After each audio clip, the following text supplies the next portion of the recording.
പ്രേക്ഷകർക്കാർക്കും satisfaction കിട്ടാത്ത ഒരു weekend episode അതായിരുന്നു കഴിഞ്ഞ ദിവസത്തെ.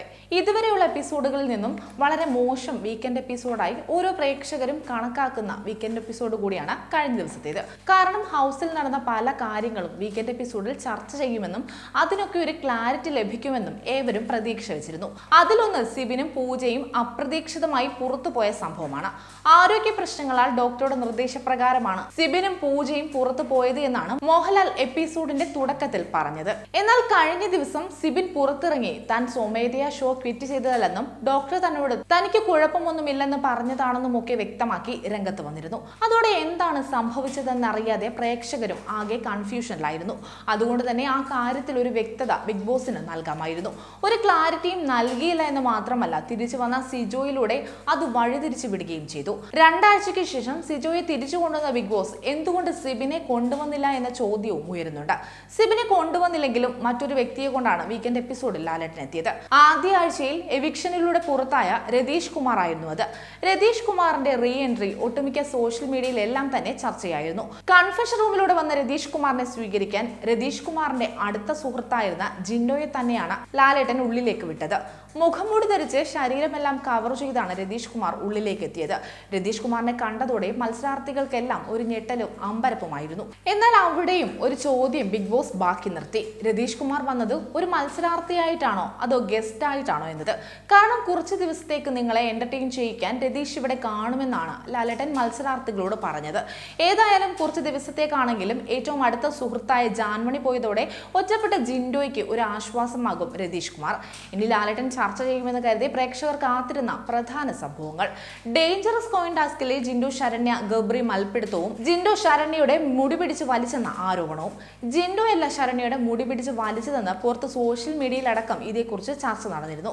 ആരാണ് ശരിക്കും മുടി പിടിച്ച് വലിച്ചത്, നിങ്ങൾ കണ്ടോ എന്നൊക്കെ ഓരോ മത്സരാർത്ഥികളോടും ലാലേട്ടൻ ചോദ്യങ്ങളൊക്കെ ചോദിക്കുന്നുണ്ട്. പലരും ജിൻഡോ ആണെന്ന് പറയുന്നുണ്ടെങ്കിലും അതിന് വ്യക്തമായ തെളിവുകൾ ഇല്ലെന്നുള്ളതാണ് സത്യം. അന്ന് നടന്ന സംഭവത്തിന്റെ വീഡിയോ ലാലേട്ടൻ കാണിക്കുന്നുണ്ടെങ്കിലും പ്രേക്ഷകർ എപ്പിസോഡിൽ കണ്ട അതേ കാര്യങ്ങൾ തന്നെയാണ് ഈ വീഡിയോയിലും കാണിച്ചത്.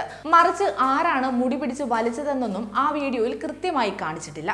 പല കാര്യങ്ങളിലും ഹൗസിലെ മറ്റ് ക്യാമറകളിലെ വിഷ്വൽ കൂടി കാണിച്ചുകൊണ്ട് കൃത്യമായ ക്ലാരിറ്റി നൽകുന്ന ലാലേട്ടൻ യഥാർത്ഥത്തിൽ ആരാണ് മുടി പിടിച്ച് വലിച്ചതെന്ന കാര്യത്തിൽ ക്ലാരിറ്റി വരുത്താതെ പ്രേക്ഷകരെ നിരാശപ്പെടുത്തുകയായിരുന്നു.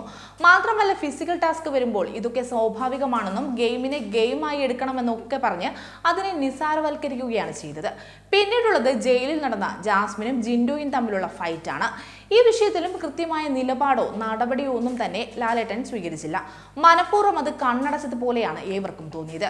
കഴിഞ്ഞ ദിവസത്തെ ജാസ്മിന്റെ പ്രകടനവും ജയിലിൽ വെച്ച് ജിൻഡോയെ അടിച്ചതുമെല്ലാം ലാലേട്ടൻ ഫയർ ചെയ്യുമെന്ന് കരുതിയ പ്രേക്ഷകർക്ക് നിരാശയായിരുന്നു ഫലം. പിന്നീട് ആകെ ആശ്വാസം ലഭിച്ചത് കിച്ചൺ ഡ്യൂട്ടി കൃത്യമായി ചെയ്യാതിരുന്ന ജാസ്മിനെയും ജിൻഡോയെയും അടുത്ത കിച്ചൺ ടീമിലും കൂടി ബിഗ് ബോസ് ഉൾപ്പെടുത്തി പണി കൊടുത്തതാണ്. കിച്ചൺ ഡ്യൂട്ടി ചെയ്യാത്തതിന് ജാസ്മിനും ജിൻഡോയ്ക്കും പണിഷ്മെന്റ് കിട്ടിയെന്ന് മാത്രമല്ല, മുഴുവൻ നേരവും അടുക്കളയിൽ നിന്ന് പണിയെടുത്ത അൻസിബയ്ക്ക് ഒരു അവാർഡും ബിഗ് ബോസ് നൽകുന്നുണ്ട്. പിന്നീടുള്ളത് എല്ലാ തവണയും പോലെ തന്നെ ഡെൻ റൂം അടങ്ങുന്ന ബിഗ് ബോസ് വീട്ടിലെ വൃത്തിയില്ലായ്മ തന്നെയാണ്. ഇത്തവണ വീട്ടിൽ വസ്ത്രങ്ങൾ വാരി വലിച്ചിട്ടേക്കുന്നതിനെയാണ് ലാലേട്ടൻ ചോദ്യം ചെയ്തത്. ഡെൻ ടീമുകാരുടെ റൂം എന്താണ് അങ്ങനെ വാരി വലിച്ചിട്ടേക്കുന്നത് എന്ന് ചോദിച്ചുകൊണ്ടാണ് ലാലേട്ടൻ മറ്റുള്ള റൂമുകളുടെ കാര്യത്തിലേക്കും എത്തുന്നത്. ഡെൻ റൂമിലുള്ള അൻസിബ അതിന് മറുപടിയായി പറഞ്ഞത് വാരി വലിച്ചിട്ടേക്കുന്നത് മുഴുവനും ജാസ്മിന്റെ ഡ്രസ്സാണെന്നാണ്. ഇത് ചോദ്യം ചെയ്ത ലാലേട്ടനോട് ഒട്ടും ബഹുമാനമില്ലാതെയാണ് ജാസ്മിൻ സംസാരിച്ചതും മുഖഭാവവുമെല്ലാം ഉണ്ടായിരുന്നതും. തൊട്ടു പിന്നാലെ ലാലേട്ടൻ തന്നെ അത് പറയുന്നുമുണ്ട്. ചോദിക്കുമ്പോൾ എന്താണ് ദേഷ്യം പോലെ കാണിക്കുന്നത്, നിങ്ങൾ ചെയ്തുകൊണ്ടിരിക്കുന്ന പ്രവൃത്തിയാണ് ഞാൻ ചോദ്യം ചെയ്യുന്നതെന്ന്. അപ്പോഴും ജാസ്മിൻ തെറ്റ് അംഗീകരിക്കാനോ സോറി പറയാനോ ഒന്നും തയ്യാറായിരുന്നില്ല. ജാസ്മിന്റെ ലാലേട്ടനോടുള്ള പെരുമാറ്റം പ്രേക്ഷകർക്കിടയിലും ചർച്ചയായിട്ടുണ്ട്. ജാസ്മിൻ ലാലേട്ടനോട് ബഹുമാനമില്ലാതെ പെരുമാറിയെന്നും ഇത്രയും മോശപ്പെട്ട മത്സരാർത്ഥി ഇതുവരെ ബിഗ് ബോസിൽ ഉണ്ടായിട്ടില്ല എന്നും ഒക്കെയാണ് പ്രേക്ഷകർ പറയുന്നത്. അടുത്തത് എവിക്ഷനാണ്. 50ാം ദിവസത്തെ സെലിബ്രേഷൻ ആയതുകൊണ്ട് തന്നെ എവിക്ഷൻ ഇല്ലായിരിക്കുമെന്നാണ് പലരും കരുതിയിരുന്നത്. എന്നാൽ അതെല്ലാം തകിടം മറിച്ചുകൊണ്ടാണ് എവിക്ഷൻ വന്നത്. ജിൻഡോ, ജാസ്മിൻ, അപ്സര, അഭിഷേക് കെ, സായി കൃഷ്ണ, നന്ദന തുടങ്ങിയവരാണ് എവിക്ഷൻ നേരിട്ടത്. നോമിനേഷനിലുള്ളവരെ ഗാർഡൻ ഏരിയയിൽ മനസ്സിലാക്കി പവർ ടീമിലുള്ളവർ ഓരോരുത്തരായി കാർഡിലുള്ള പേര് വായിച്ച് ആ വ്യക്തിയെ മാലയിട്ട് വീടിനുള്ളിലേക്ക് സ്വീകരിക്കണം. അങ്ങനെ ആരുടെ പേരാണോ വായിക്കുന്നത് അവർ സേവ് ആകും.